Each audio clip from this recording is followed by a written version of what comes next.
ماقبل میں تعلیم انسانی کا ذکر تھا اور پھر بتایا تھا کہ انسان کی فطرت میں ہے جب وہ قاعدہ اور قانون کا پابند نہیں ہوتا تو سرکش ہو جاتا ہے۔ جب تک جانور کو باندھ کر رکھتے ہیں تب تک تو وہ صحیح رہتا ہے، لیکن جب جانور کو چھوڑ دیں،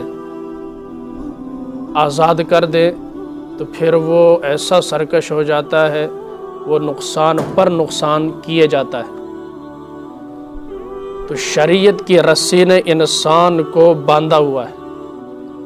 اگر کوئی شریعت کی رسی سے اپنے آپ کو چھڑوا دیتا ہے، نبی کی غلامی کا طوق اگر اتار دیتا ہے، تو پھر وہ انسان نہیں جانور بن جاتا ہے۔ مثال بیان کی تھی ابو جہل کی۔ آپ علیہ الصلوۃ والسلام نماز پڑھ رہے تھے، ابو جہل ملعون مردود کہنے لگا، میں نے کتنی مرتبہ آپ کو منع کیا ہے، مکہ میں سب سے بڑی جماعت میری ہے، میں سارے بندے اکٹھے کر لوں گا، اگر آپ نے آئندہ نماز پڑھی تو میں آپ کے گردن پر پاؤں رکھوں گا، خبردار آئندہ نماز پڑھی۔ اس پر اللہ نے ان آیتوں کو نازل کیا اور اس کی سرکشی کو بیان کیا ہے۔ ارأیت الذی ینہا، اے مخاطب کیا تو نے دیکھا اس شخص کو، ینہا جو روکتا ہے، کیا کرتا ہے؟ روکتا ہے۔ عبدا اذا صلی، ایک ایسے بندے کو جو نماز پڑھتا ہے، جو کیا پڑھتا ہے؟ نماز پڑھتا ہے۔ آج بھی جو نماز سے روکے گا یہ آیتیں اس سے بھی خطاب کریں گی۔ میں نے اس دن کہا تھا دو گروہ روز اول سے ہیں، ایک رحمان کا ہے اور ایک شیطان کا، ٹھیک؟ ابو جہل والی نسلیں بھی آج تک موجود ہیں، طبیعتیں، شخصیتیں موجود ہیں، اور ابو بکر و عمر کا کردار ادا کرنے والے شیر نر آج بھی موجود ہیں۔ ایسا ہی ہے، یہ دونوں ساتھ ساتھ چلیں گے۔ یہ نہیں ابو جہل مار گیا تو ان کو ابو جہل جمدے ہی کون، اس تو وڈے ابو جہل موجود ہیں۔ فرعون گیا، اس سے بڑے فرعون موجود ہیں۔ بس فرعون بچے ہی قتل کروائے سن، نہ عورتیں تو بچیاں سن، اور آج کے فرعون سے نہ عورتیں بچی ہیں نہ مرد بچے، جسم کے ٹکڑے کر کے الٹا لٹکا کر نیچے سے کتے چھوڑتے۔ ہر دور میں فرعون پیدا ہوتے رہیں گے، ہر دور میں ابو جہل، ہر جگہ ابو جہل ہوتے رہیں گے۔ یہ کریکٹر ہے، ایک چلا گیا دوسرے نے نبھانا ہے، یہ دنیا ہے۔ ہاں چند صورتیں مستثنیٰ ہیں، سورج نکلتے وقت، غروب ہوتے وقت، عصر کے بعد، سمجھ گئے، مغرب کی اذان کے فوراً بعد نماز پڑھنے سے۔ اچھا کوئی زیادہ نوافل پڑھ رہا ہے، گھر والی مثلا نوافل پڑھ رہی ہے اور آپ کے کام کا حرج، وہ روکنا۔ اسی طرح ایک بچہ ہے نوافل پڑھ رہا ہے، کام کرتا ہے کسی دکان پر، تو کا مالک منع کرتا ہے، تو یہ صورتیں منع میں نہیں آئیں۔ یہ منع میں، وہ منع کرنا اور انداز سے، یہ منع کرنا اتنے تو پڑھنے نہیں نہ دیتا، نیت ہی خراب ہے، کیوں پڑھے نماز؟ ٹھیک، اس سے پتہ چلا جو اس مسجد میں نماز پڑھنے آتے کوئی روکتا ہے وہ ابو جہل کا ساتھی ہے۔ اس کا ابو جہل کا ساتھی، ابو جہل اینڈ کمپنی میں اس کا بھی شمار ہے۔ اس لیے نیکی سے خود تو نہیں کر رہا، پیچھے ذکر ہوا نا کہ خود تو کھانا نہیں کھلاتے تھے، اوروں کو بھی کھلانے نہیں دیتے تھے، خود تو نماز نہیں۔ اچھا نماز پڑھنے کیوں نہیں دیتے؟ نماز میں قرآن کی تلاوت ہوتی ہے، اور قرآن کہتا ہے اللہ ایک ہے، ظلم مت کرو، بدماشی مت کرو، 360 کے آگے مت جھکو۔ اب جب یہ پیغام حق قرآن کی صورت میں اللہ کے نبی تلاوت میں بیان فرماتے ہیں تو ان کو مرچیں لڑتی ہیں، ان سے برداشت نہیں ہوتا۔ دوسری جگہ اللہ ارشاد فرماتا، نبی جی جب آپ تلاوت کرتے ہیں تو یہ کافر ایسے غصے میں آ جاتے ہیں کہ قریب ہے یہ سارے مل کر آپ پر حملہ کریں۔ اچھا نبی علیہ السلام نے نماز پڑھی، یہ خبیث آیا اپنے غلط ارادے سے آ کر ایک دم نہ ایسے پیچھے ہٹنے لگا، لوگوں نے پوچھا پیچھے کیوں ہٹا؟ اس نے کہا میرے اور ان کے درمیان بیچ میں خندق تھی، اس میں آگ ہی آگ، میں نے پر دیکھے پر۔ آپ علیہ السلام نے فرمایا اگر یہ قریب آتا تو فرشتے اس کی بوٹی کر ڈالتے، نہیں آ سکا۔ اللہ حفاظت کرنا بھی جانتا ہے، کیا کرنا جانتا ہے؟ اللہ اپنے دوستوں کو، اپنے ساتھیوں کو، اپنے محبوب لوگوں کو اکیلا نہیں چھوڑتا، ان کی حفاظت کرتا ہے، لیکن اس نے نظام پردہ غیب میں رکھا ہے، امتحانات سے گزار کر اللہ مقام دینا چاہیے۔ بس سمجھ میں آ رہی ہے؟ ارأیت الذی ینہا عبدا اذا صلی، ایک ایسے بندے کو جو کیا پڑھ رہا ہے؟ نماز۔ یار دیکھو تو صحیح، ارأیت ان کان علی الہدی، اے مخاطب کیا تو نے دیکھا کہ وہ ہدایت پر ہے، وہ شخص کیا ہے؟ ہدایت پر ہے، کوئی غلط کام کا نہیں کہتا، غلط کام نہیں کرتا، معاشرے کے منافی کام نہیں کرتا، بلکہ تو ہدایت پر ہے، اور او امر بالتقوی، اور نیکی کا حکم کرتا ہے۔ بھائی اللہ کے مان کر زندگی گزارو۔ جماعت والے بھی یہی کہتے ہیں نا، لیکن لوگ مسجدوں میں نہیں رہنے دیتے۔ آپ اندازہ کریں ان کا شمار کن لوگوں میں ہوتا ہے۔ ان آیات کو سامنے رکھیں، ان آیات کو اب غلط تشریح کرو، آپ کے بھی دماغ ہیں، اتنا سمجھ سکتے ہیں کہ وہ کس کا حکم کرتا ہے؟ نماز پڑھتا ہے، نیکی کا حکم کرتا ہے، تقوی کی بات کرتا ہے، اسے نہیں نماز پڑھنے دے رہے۔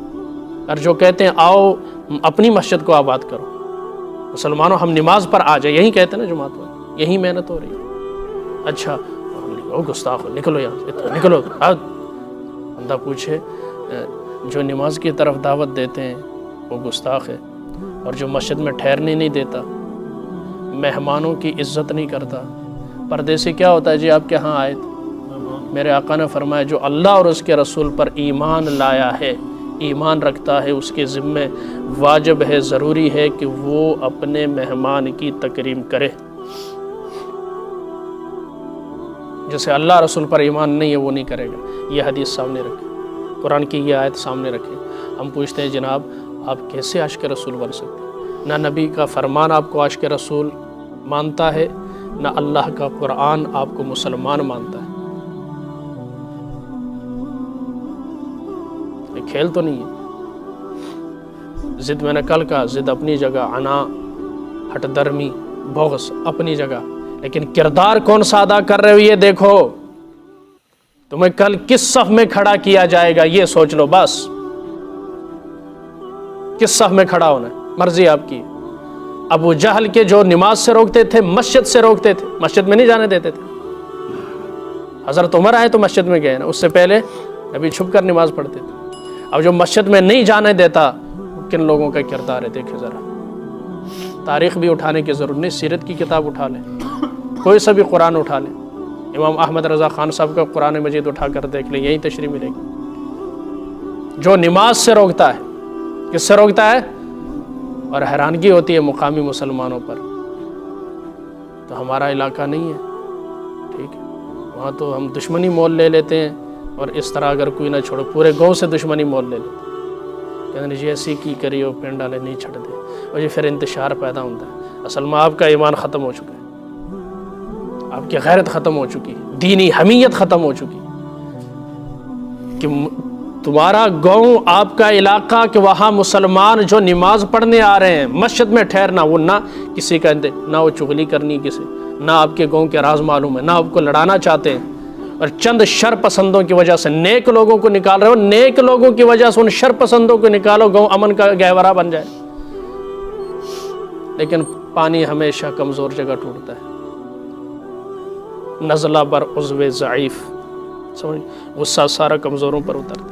اللہ ہم سب کو ہدایت نصیب فرمائے، ایسا موقع آئے تو اللہ ہمیں ڈٹ کر کھڑے ہونے کی توفیق عطا فرمائے، اس بہن کی طرح جو کل ڈٹی ہے ہندوؤں کے سامنے، ٹھیک، سارے گنڈے سامنے آ رہے ہیں، شیر میسور کے شہر کے رہنے والی سلطان ٹیپو شہید رحمۃ اللہ تعالیٰ علیہ، اس نے جو ہی کہا نعرہ تکبیر اللہ اکبر، سارے بھاگ گئے۔ ایسی جرت کی ضرورت ہے، ڈر سے کام نہیں بنے گا۔ یہ خاموش مزاجی تمہیں جینے نہیں دے گی، اس دور میں جینا ہے تو کوہرام مچا دو، پھر اٹھنا پڑے گا، پھر اپنا حق لینا پڑے گا۔ کیا لینا پڑے گا؟ اپنا حق لینا پڑے گا، چھیننا پڑے گا۔ حالات سے سہمے ہوئے لوگوں کو بتا دو، حالات بدل جاتے ہیں ٹھہرا نہیں کرتے۔ کافروں آج تمہاری حکومت ہے، کل ہماری خلافت بھی آئے گی انشاءاللہ۔ حالات سے سہمے ہوئے لوگوں کو بتا دو، حالات بدل جاتے ہیں ٹھہرا نہیں کرتے۔ دیکھا کہ جاگی ہوئی قوموں کے دلاور حق چھین لیا کرتے ہیں، مانگا نہیں کرتے۔ صحابہ نے پھر حق چھین کر لیا ہے۔ حضرت عمر نے کہا یا رسول اللہ میں مسلمان ہوں اور پھر بھی ابو جہل سے ڈر کر نماز پڑھو، ایسا نہیں ہو سکتا۔ پھر عمر کا اسلام کی کیا فائدہ ہے؟ آج نماز ہوگی، آپ کی اقتداء میں ہوگی، آپ کے پیچھے ہوگی، امام آپ ہوں گے، کھلوانے والا عمر ہوگا اور نماز پڑھنے والے سارے مسلمان ہوں گے، اور حسرت کے ساتھ ہاتھ ملتے ہوئے اور غصے کے ساتھ دیکھنے والے کافر ہوں گے۔ آج تو بیت اللہ کا دروازہ کھلے گا، حالات بدل جاتے ہیں۔ حالات جلال آتش و برق و سحاب پیدا کر، اجل بھی کاپ اٹھے وہ شباب پیدا کر۔ تو انقلاب کی آمد کا انتظار نہ کر، جو ہو سکے تو ابھی سے ہی انقلاب پیدا کر۔ انقلاب کون لائے گا؟ ٹوٹیاں کانوں میں لگا کر گھر سے ڈیرا، ڈیرے سے گھر، بازار 24 گھنٹے یہاں لگی ہوئی ٹوٹیوں اور گانے سننے والا، یہ انقلاب لائے گا؟ کسی کے ماں بہن بیٹی کے ساتھ ٹک ٹاک بنانے والا انقلاب لائے گا؟ جو ملتے وقت ماں بہن کی بے عزتی گندیاں گالیں دیں، یہ انقلاب لائیں گے؟ جو مسجد میں نہیں آتے، قرآن کو نہیں سنتے، گانوں پر رقص کرتے ہیں، ڈانس کرتے ہیں، کتوں کی لڑائی میں آگے ہوتے ہیں، فیسٹیول ہو تو پوری رات جاگیں گے، یہ انقلاب لائیں گے؟ رات بھر انٹرنیٹ دیکھتے ہیں، یہ انقلاب لائیں گے؟ ہمیں اپنا کردار ادا کرنا ہوگا۔ صرف میں نے اس دن کہا صرف نماز پڑھنا یہ دین نہیں، اللہ کی قسم۔ نماز منافقین اس زمانے کے پڑھتے تھے، حدیث روزانہ آپ حضرات سنتے ہیں کہ جو کھلم کھلا منافق ہوتا وہ نہیں پڑھتا تھا، باقی سارے باجماعت تکبیر اولا کے ساتھ نبی کے پیچھے نماز پڑھتے۔ جی نماز پڑھتے سن تو زکوٰۃ بھی تو دیندے سن، کیوں جی؟ نبی دے نال جہاد بھی کردے سن، جاندے سن نہ جہاد، تاکہ ساڈا نفاق ظاہر نہ ہو۔ پھر ہمارے بھی یہی مسلمان کی نشانی کیا ہے؟ منکر ہوتا ہوا دیکھے تو سب سے پہلے ہاتھ سے روکے، نہیں تو زبان سے روکے، نہیں آخری درجہ بیان فرمائے دل میں برا جانا۔ جو دل میں برا بھی نہیں جانتا وہ اپنی خیر منا لے، ادھے ایمان ہے ہی کوئی، ادھے ایمان۔ جب وہ نماز پڑھ رہا اور نیکی کا حکم دیتا ہے، کس کا حکم دیتا ہے؟ نیکی کا حکم دیتا ہے۔ ارأیت ان کذب وتولی، کیا تو نے دیکھا ہے مخاطب کہ وہ جھٹلاتا ہے اور روگردانی کرتا ہے؟ ابو جہل حق کو قبول بھی نہیں کرتا، حق کو قبول بھی نہیں کرتا، پھر روگردانی کرتا ہے تو بڑا پن دکھاتا ہے۔ اب خدائی لہجہ ذرا چیک کریں، علم یعلم بأن اللہ یرا، کیا اس کو یہ معلوم نہیں، اس شخص کو یہ خبر نہیں کہ اللہ اوپر سے سب کچھ دیکھ رہا ہے؟ کوئی دیکھے نہ دیکھے، اللہ تو دیکھ رہا ہے۔ کلا، ہرگز نہیں، لئن لم ینتہ، اگر یہ باز نہ آیا، اگر یہ باز نہ آیا، لنصفعا بالناصیہ، تو پھر ہم اس کے پیشانی کے بالوں سے پکڑ کر گھسیٹیں گے۔ پیشانی کے بالوں سے، ابراہیم علیہ السلام کی اولاد میں بالوں کا بڑا مقام رہا ہے، عزت اور تکریم کی، یعنی بالوں کو جان کے برابر قرار دیا جاتا تھا، اتنی ان کی عزت اور تکریم ہوتی تھی۔ اس لیے اللہ نے جہاں بالوں کو کٹوانے کا وہاں محلقین و مقصرین کہہ کر تعظیم والے الفاظ، وہ حلق کرواتے ہیں، منڈواتے ہیں اپنے بالوں کو، اتنی عزت والی چیز اور شرف والی چیز سمجھا جاتا تھا، ٹھیک؟ تو اس نے بال تو شریفوں والے رکھے ہوئے ہیں، لیکن اللہ ارشاد فرماتا ہم اس کی شرافت کو خاک میں ملا دیں گے۔ یہ سیاسی جب یہ الیکشن کمپین چلاتے ہیں تو کیا کہتے ہیں؟ روڈوں پر گھسیٹیں گے، تو یہ گھسیٹنا برا۔ اللہ ارشاد فرما رہے ہیں میں گھسیٹوں گا اس، اور پھر دنیا میں گھسیٹا کس طرح وہ بتاتا ہوں۔ ناسیاتن، پیشانی تو شرف کی علامت ہے، کیوں جی؟ پیشانی شرف کی علامت ہے، اسی لیے اللہ کے سامنے جھکنی چاہیے۔ وہ جسے لوگ تعظیم سمجھیں، سجدہ سمجھیں، ایسا جھکنا بھی ضروری نہیں ہے اور گناہ ہے، حرام ہے شریعت کے اندر، ٹھیک ہے؟ لیکن کاذبہ، یہ جھوٹی پیشانی ہے، خاطیہ گناہ سے آلودہ پیشانی ہے کہ ہر لحظہ ہر لمحہ اللہ رسول کی مخالفت میں یہ سر اپنا جو ہے وہ کھڑا رکھتا ہے، سر جو ہے اپنا لوگوں کے سامنے ایسے اکڑ کر بیٹھتا ہے کہ نہ خود نیک کرتا ہے نہ نیکی کرنے دیتا ہے، نہ خود حق قبول کرتا ہے، جو کرے اسے بھی نہیں چھوڑتا، بلکہ جنہوں نے کیا ان پر ظلم ڈالتا ہے۔ حضرت سمیہ ان کو برچھا مار کر شہید کیا اسی خبیث اور ملعون نے، یہ اس طرح کا ظالم تھا۔ ناصیۃ کاذبۃ خاطئہ فلیدع نادیہ، اس نے کہا تھا میں بندے بلاواں گا، سب تو چوکھے بندے میرے نال نے۔ اب اللہ ارشاد کیا فرماتے ہیں، خدائی لہجہ چکر اللہ ارشاد فرماتے ہیں بلائیں اپنے ہم نواؤں کو، یہ بلائے اپنے ہم نواؤں کو۔ اب نبی پر بات آئے تو دفاع اللہ کی ذات کرتی ہے، اللہ ارشاد فرماتے ہیں سندع الزبانیہ، ہم بھی بلائیں گے پا پیادہ فرشتے دوزخ کے، کس کے؟ دوزخ کے پا پیادہ فرشتے بلائیں گے، پھر کرن ہم مقابلہ پتہ چل لے گا۔ انہوں نے پتہ ہی نہیں چلنا سٹ کتھوں وجدی پئی ہے تو تلوار کس ماری تو گردن کیویں لتھی ہے۔ بدر میں ایسا ہی ہوا نا، صحابہ فرماتے ہیں ہم نے جن کو مارا تھا الگ پتہ چلتا تھا، فرشتوں نے جنہیں مارا تھا الگ پتہ چلتا تھا، اور یہی کچھ افغانستان میں ہوا، ٹھیک ہے۔ انہوں نے سمجھ نہیں آئی ساڑھے نال ہویا کی ہے، کوئی سمجھ نہیں آئی۔ جنگ بدر کے اندر یہ مارا گیا۔ آپ علیہ السلام نے فرمایا ابو جہل کی ذرا تلاش کرو۔ حضرت عبداللہ ابن مسعود، واہ کیا مقام ہے ان کا بھی، پہنچے تو مردوں میں دیکھا تو نہیں تھے، پھر زخمیوں میں دیکھا تو کوئی جان باقی تھی، پر بیٹھے اکڑ ویکھو اکڑ، چرواہے دیا پترا بڑی وڈی جگہ تے چڑھ گئے، چرواہے کے بیٹے بڑی اونچی جگہ پر بیٹھا ہے، ذرا شانوں کی طرف سے گردن کاٹنا، یا نیچے، اوپر سے نہیں نا، نیچے ادھر سے، تاکہ پتہ چلے کسی سردار کا سر ہے۔ اندہ اپنی نبی نو جا کر پیغام دیں کل تو زیادہ اج میں تیرے نال زیادہ نفرت کر، اتنی اکڑ، اتنا غصہ، اتنی نفرت نبی سے، انہوں نے گردن اتاری۔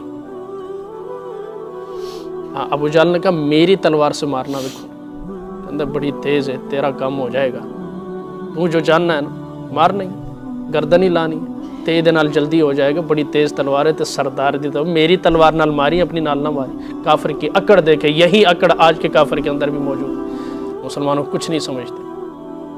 اچھا، حضرت عبداللہ ابن مسعود نے سر لا کر آپ کے قدموں میں رکھا، کہا یا رسول اللہ یہ ابو جہل ملعون کا سر، اور یہ اس کا پیغام ہے۔ آپ نے فرمایا موسیٰ کے فرعون سے میرا فرعون زیادہ سخت ہے۔ اس نے جاتے وقت کلمہ پڑھا تھا، اس نے جاتے وقت بھی تکبر اور کفریہ کلمے کہے، کافر تو تھا ہی، مزید اس نے سخت جملے کہے۔ آپ نے 2 رکعت شکرانے کے نفل ادا، پھر اس کے کان میں وہ ڈال کر رسی ڈال کر گھسیٹ کر اندھے کنویں کے اندر ان کی لاشوں کو پھینکا۔ دنیا میں گھسیٹے گئے نا، دنیا میں گھسیٹے، مارا بھی کسی بڑے نے، 2 بچوں نے مارا اسے، زخمی کیا، اور سر جو حضرت عبداللہ ابن مسعود نے اٹھا، یہ ہے۔ تو پھر اللہ تعالیٰ یوں پورا کرتے ہیں اپنا، جو اللہ نے کہا وہ ہو کر رہا۔ سندع الزبانیہ، ہم بلائیں گے دوزخ کے فرشتے، کلا ہرگز آپ ان کا کہنا مت مانیں، آپ ان کے کہنے کی وجہ سے نماز مت چھوڑیں، نانا آپ اپنا کام اور مشن جاری رکھیں، عبادت جاری رکھیں۔ ہمارے لیے یہ کیا حکم ہے؟ ہم نے مصلحت کا شکار نہیں ہونا۔ اس کا شکار؟ ہم دنیاوی کاروبار میں مصلحت کا شکار نہیں ہوتے، نماز روزے کے بارے میں کہتے جان نو خطرہ ہے، تے اللہ بھی اجازت دیتی ہے۔ یہ رخصت بھائی صرف دین کے کاموں میں نہیں، دنیا کے کاموں میں بھی رخصت ہے یا نہیں؟ لیکن وہاں یہ سٹیپ نہیں لیتے، دین کا معاملہ آ جائے تو ہم لینے پر مجبور ہو جاتے، اصل معاملہ کچھ اور ہے، ٹھیک ہے، وہیں دل میں چور ہے۔ لا تطعہ واسجد واقترب، آپ ان کی اطاعت مت کیجیے، آپ ان کی اطاعت، ان کا کہنا مت مانیے، آپ سجدہ کرتے رہا کیجیے۔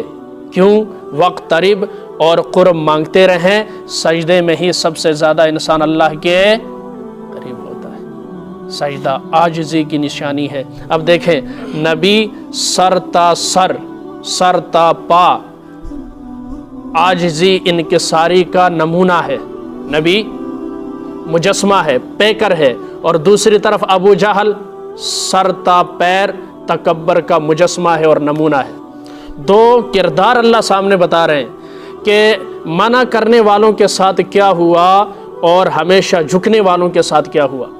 جو میری طرف آئے، جو باوجود سب کچھ ہونے کے، جس کو سب کچھ عطا کیا، کسی کو وہ عطا نہیں کیا جو محبوب کو دیا، اس کے باوجود وہ سجدہ کرتا ہے، اور ایک کو کچھ بھی نہیں دیا اس کے باوجود بھی وہ کرتا ہے، تو دنیا والوں مثال تمہارے سامنے ہے، تم نے کس صف میں کھڑا ہونا؟ چاہے تو ابو جہل کو اپنا لیڈر مان کر اس کے پیچھے کھڑے ہو جاؤ، کل جس طرح اسے دنیا میں گھسیٹا گیا اسی طرح آخرت میں بھی گھسیٹا جائے گا، اور اس کے ساتھ تم سب کو، جتنے بھی گھسیٹے ہوں گے ان سب کو گھسیٹا جائے گا۔ گھسیٹے کے پیچھے جائیں گے تو گھسیٹے جائیں گے، کیوں جی؟ اور جو جھکتا رہا، کل کے درس میں بتایا کہ اللہ کے پاس سب کچھ ہے، کیا نہیں ہے؟ سب کچھ ہے، عاجزی نہیں، تو عاجز رہو گے اللہ پسند کرے گا۔ بھائی ایک چیز میرے پاس نہیں ہے، کوئی ساتھی مجھے دے، خوشی ہوتی ہے کہ نہیں؟ اللہ کے پاس سب کچھ ہے، عاجزی انکساری نہیں ہے۔ تو اب عاجزی انکساری اللہ کو بندے سے مطلوب ہے، وہ جو دکھاتا ہے۔ حدیث میں آتا ہے، پیارے آقا صلی اللہ علیہ وسلم نے ارشاد فرمایا، جو جھک جاتا ہے اللہ اسے بلند کرتے ہیں۔ وہ اپنے نگاہوں میں چھوٹا ہوتا ہے لیکن اللہ اور لوگوں کی نگاہوں میں بڑا ہوتا ہے، اور جو اپنے آپ کو بڑا سمجھتا ہے وہ اللہ اور لوگوں کی نگاہ میں چھوٹا ہوتا ہے، اپنی نظروں میں کیا ہوتا ہے؟ بڑا ہوتا ہے۔ اللہ پھر اسے ذلیل کر دیتے۔ ہمیں جھکنا پڑے گا۔ جو عالی ظرف ہوتا ہے ہمیشہ جھک کے ملتا ہے۔ سراہی سر نگوں ہو کر برا کرتی ہے پیمانہ۔ وہ جو پھل والا درخت ہے اس کی شاخیں جھکی ہوئی ہوتی ہیں۔ اب سفیدہ ہے نا، کوئی پھل نہیں کو ہوتا ہی جانتا ہے، چیڑ دیا اور اوپر ہی جاتے ہیں، لیکن جس درخت کو پھل لگا ہو وہ ہمیشہ جھکا ہوا ہے۔ جگ بڑا ہے گلاس چھوٹا ہے، لیکن جھکتا کون سا ہے؟ جگ جھکتا۔ تو جس کے اندر اللہ نے علم رکھا ہے، حلم رکھا ہے، جس کو اللہ نے ایک نام، مقام، مرتبہ دیا ہے، اس سے عاجزی انکساری کے ساتھ پیش آنا چاہیے۔ یہ نہیں کہ 4-5 بندے اپنے ساتھ زیادہ دیکھ لیے تو پھنے خواہ بننا شروع ہو جائے، ایسا نہیں۔ یہ اکڑ اللہ ختم کر دیتا ہے۔ اللہ نے اکڑ ختم کر کے دکھائی۔ روزانہ آپ مثالیں سنتے ہیں۔ اللہ تعالیٰ سے دعا، اللہ تعالیٰ ہمیں عاجزی کے ساتھ، انکساری کے ساتھ زندگی گزارنے کی توفیق عطا فرمائے۔ یہاں سجدہ کرنا ہی یہ آخری سجدہ ہے قرآن کی آیتوں کا۔ اور ایک بات یہ بھی حضرات مفسرین نے لکھی ہے کہ یہاں کے بعد جتنی صورتیں ہیں اقرا کے بعد، یہ ساری کے ساری پورے قرآن مجید کا خلاصہ ہے۔ جیسے مثلا مولوی صاحب 1 گھنٹے کی تقریر کرتے ہیں، خلاصہ بیان کرتا ہوں، تو وہ خلاصہ اللہ نے ان صورتوں میں بیان